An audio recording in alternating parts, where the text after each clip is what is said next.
की एकादशी व्रत कथा प्राचीन समय की बात है। हमारे देश में राजा चित्रसेन नामक राजा राज्य करते थे। उनके राज्य में समस्त लोग एकादशी का व्रत किया करते थे। एक बार राजा शिकार खेलने के लिए गए।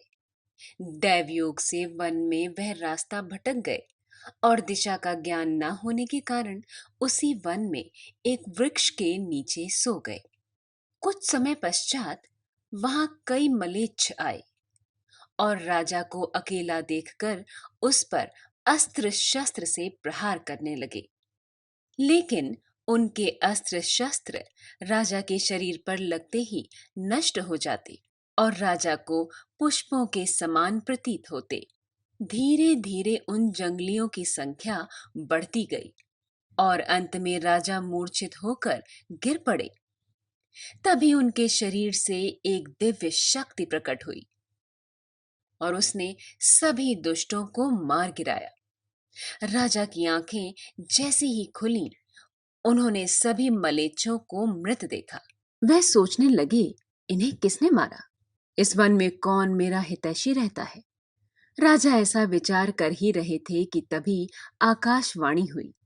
हे राजन, इस संसार में भगवान विष्णु के अतिरिक्त आपकी रक्षा कौन कर सकता है? आपने जो अमल की व्रत किया था, उसी पुण्य फल से आपके प्राणों की रक्षा हुई है। इस आकाशवाणी को सुनकर राजा ने भगवान विष्णु को स्मरण कर उन्हें प्रणाम किया। फिर अपने नगर को वापस आ गए और सुखपूर्वक राज्य करने लगे। महर्षि वशिष्ठ ने कहा, हे राजन, यह सब आमल की एकादशी के व्रत का प्रभाव था। जो मनुष्य एक भी आमल की एकादशी का व्रत करता है, वह प्रत्येक कार्य में सफल होता है और अंत में वैकुंठ धाम को पाता है। व्रत महिमा। अमल की व्रत फाल्गुन मास के शुक्ल पक्ष की एकादशी को किया जाता है।